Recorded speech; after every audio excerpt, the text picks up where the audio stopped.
Toujours bienvenue sur myschool.tn. Donc, on va ajouter un paragraphe au chapitre les facteurs cinétiques.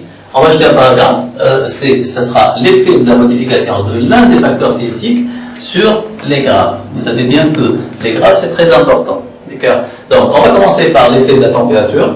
Donc, on va étudier un graphe quelconque.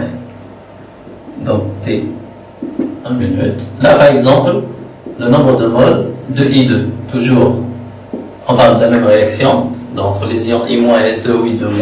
D'accord. Donc, bien sûr, vous savez bien que, puisque I2 est un produit, donc, la réaction étant totale, si vous voulez, I2 est un produit, donc à T égale à 0, le nombre de moles de I2, ou bien la concentration de I2 est égale à 0, et ça va évoluer en exponentielle, donc, jusqu'à atteindre l'état final. Donc ça va évoluer jusqu'à atteindre l'état final qui sera caractérisé par n final de I2. Si vous vous rappelez le tableau d'avancement, c'est XF si vous voulez. D'accord. C'est le nombre final de I2. Donc on va jouer sur la température. Donc ça c'est le graphe AT égale T1. D'accord. On va jouer sur la température, on peut augmenter la température ou bien diminuer la température, c'est pratiquement la même chose, on va faire le même raisonnement. On va travailler à T égale T2, on va prendre T2 supérieur à T1. Donc, premièrement, il faut faire attention, il faut voir si la modification du facteur cinétique a un effet sur l'état final ou pas. Donc là, c'est l'effet de la température, donc ça n'a pas d'effet sur l'état final.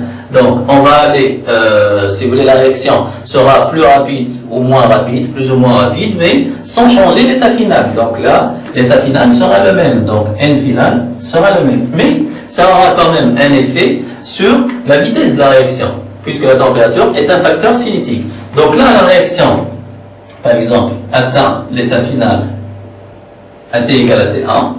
Donc, puisqu'on a augmenté la température, et la température est un facteur cinétique, donc la deuxième réaction va atteindre son état final avant celle-ci, donc T2, donc AT2 qui sera inférieur à T1, d'accord. Vu qu'on a le même état final, donc on aura quelque chose comme ça, et là, c'est l'allure du graphe AT égale T2. Donc, c'est l'allure du graphe AT égale T2. Donc, bien sûr, je répète, il faut faire attention à l'état final. Là, l'état final, N final de I2 égale à XF. Pourquoi? Parce que la réaction est totale. D'accord? On s'est mis d'accord sur ça. La réaction étant totale, donc le nombre de moles de I2 final qui est égal à XF ne va pas varier. Pourquoi? Parce que la température n'a pas d'effet sur l'état final. D'accord?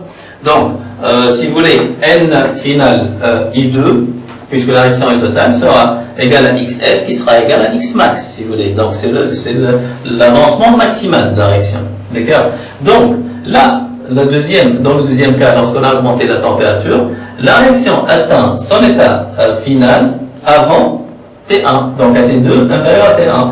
Donc là, vous pouvez remarquer, rappelez-vous les tangentes, si vous voulez. Je peux tracer la tangente là, à T égale à 0. T égale à 0. La tangente à la courbe.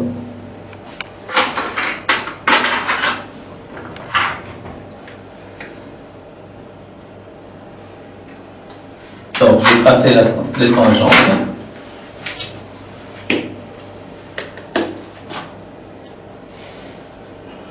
D'accord? Et la deuxième tangente à la courbe C1 à T égale T1 si vous voulez.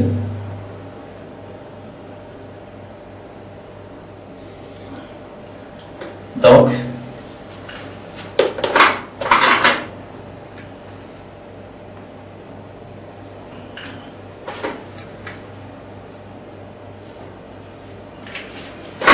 vous remarquez bien que les deux tangentes qu'il y a une différence très importante entre les deux tangentes. Donc, celle en vert, si vous voulez, est plus penchée vers le haut d'accord? Donc, sa pente est supérieure à l'autre, d'accord? Donc, la vitesse là, donc la vitesse à t égale à 0 est supérieure dans le cas de la deuxième expérience, V2 est supérieur à V1, bien sûr, à t égale à 0 secondes. Donc c'est clair avec les tangentes.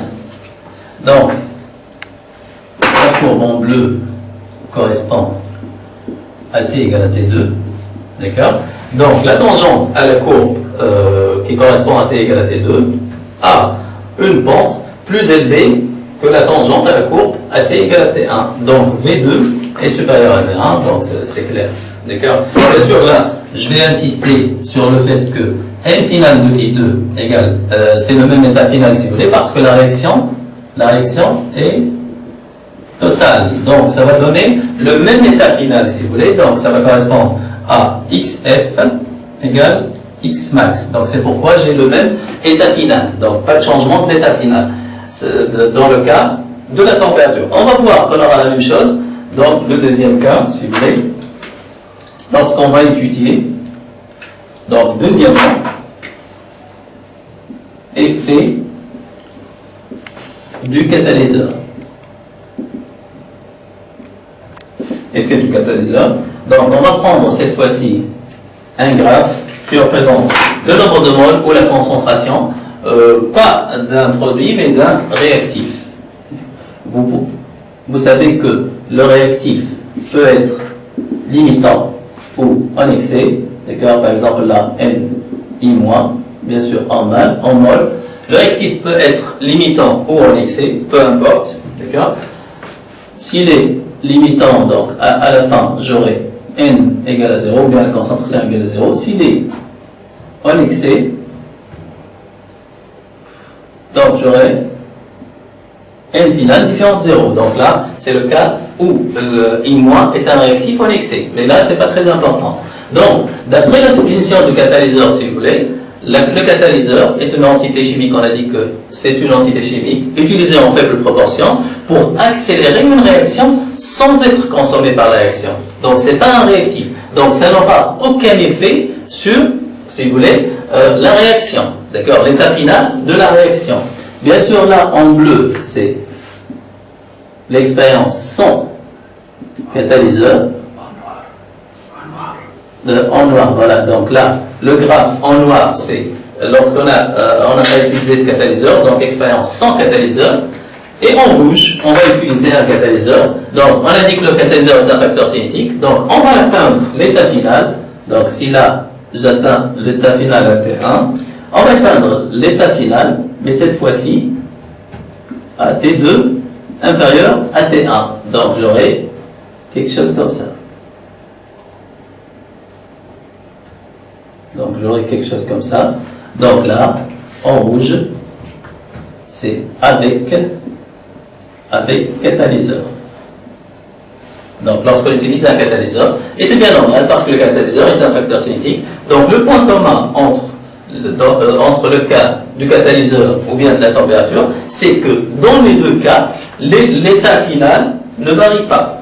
D'accord? Donc, j'aboutis au même état final. Donc, rappelez-vous bien que la température et le catalyseur n'ont pas d'effet sur l'état final. Eh bien, il nous reste l'effet de la concentration des réactifs. Est-ce que ça a toujours un effet sur l'état final ou pas? Est-ce que ça accélère, ça stimule la réaction? Et tout ça. Donc,